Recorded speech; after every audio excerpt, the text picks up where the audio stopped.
Hi everyone, welcome back. I would like to ask you a few questions about the Eucharistic miracles and Jesus' presence in the Eucharist. Okay, so my first question to you is that have you had any experience that has drawn you closer to the Eucharist? Yes, actually, I have experience.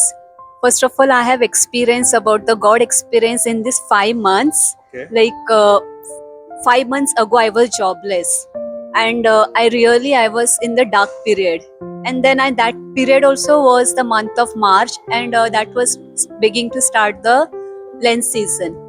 So I was just praying to God, like, no, no, my job is gone. What I can do it, like, and that moment I got the Holy Spirit inspired me. Spend time in the Blessed Sacrament. That will help you. No need to go anywhere here and there. Just be calm. So I said, but still I was little bit worried, panicking, like no, no job, no job. But that time I said, Lord, doesn't matter. This whole month I will spend for you in the Blessed Sacrament. I will come and I will pray, yeah, and the thing, no matter whatever is, I will get the job. That was my faith in God. And the moment, every day without fail, I started coming for visit the Blessed Sacrament and spending time there, crying and praying and all. And one fine day I went for the interview. Everywhere I was giving my CV, but none of the call I got it. And okay, I thought I will give up my this from the prayer life, like that I felt. But still somewhere I was feeling, my conscience is telling, no, wait, there is hope, there is hope.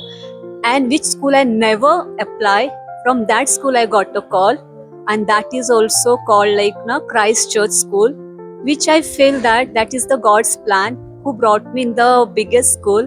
Not that I'm only growing there in the professionally, but spiritually also. praise God. And the other thing is that where I applied, even the Lent season was there, but I was telling the Lord, I was getting job also. I got good salary with good, but the thing was that that was clashing with my time, and I felt that I will not able to serve in the church in the evening. That timing was too late, 12 to 8 like that. And salary was too good, but I said no, just for the sake of salary, I don't want to give up my ministry. I want to serve the Lord during the Lent season. And I felt that I went that will I never accepted, and I continue what God's will was there. Because of that, God has blessed me with this school, which today I am in that school just because of God, which is unexpected. That was. Praise God. This was an amazing testimony. Yes. Okay, my second question to you is like you've gone through all these Eucharistic miracles here from the past 7 days.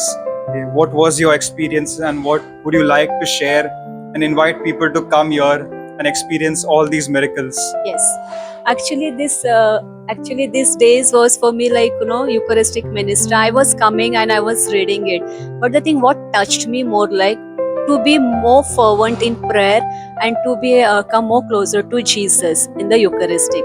And even though I am Eucharistic minister, so these days actually in my own family the God experience took place. My dad was not well, and we had given up that I think he will go. So with that case, we arranged the priest to come and give the anointing of the sick. And you can't imagine, with the anointing of the sick, the person today, my dad got so improvement, and today is alive. And we cannot say that that touch was the Eucharistic, the last anointment. And I gave him the communion previous day, and next day we invited priest to come and anoint him.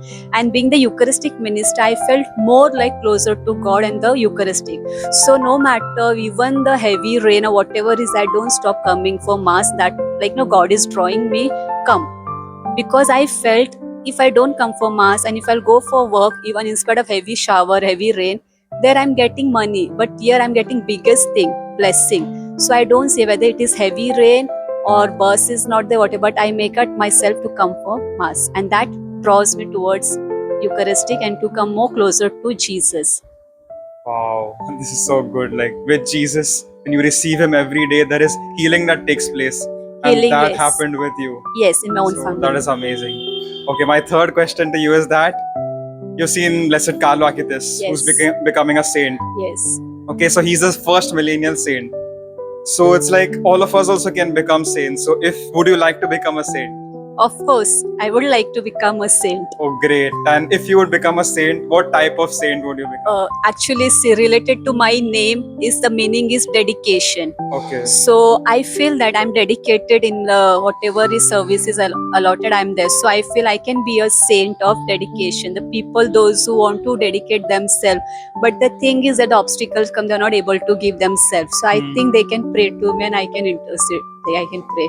Wow. And the other thing I just want to say, during this Navina period also, I had one intention with a great faith to Mama Mary, that whatever I'm going facing the problem in this week or in this month, and with that faith I said during this week of Navina something will happen, will work out. And that you can't believe, day one I think so, the word of Bible, nothing is impossible to God. And that touched me, and that I felt Mother Mary started working also in my life.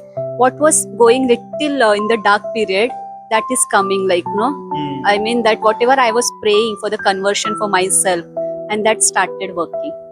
And that words, nothing is impossible to God, that is sinking in my heart. Very nice. Praise God. Thank you so much Thank for you. sharing your experiences with us. Thank you.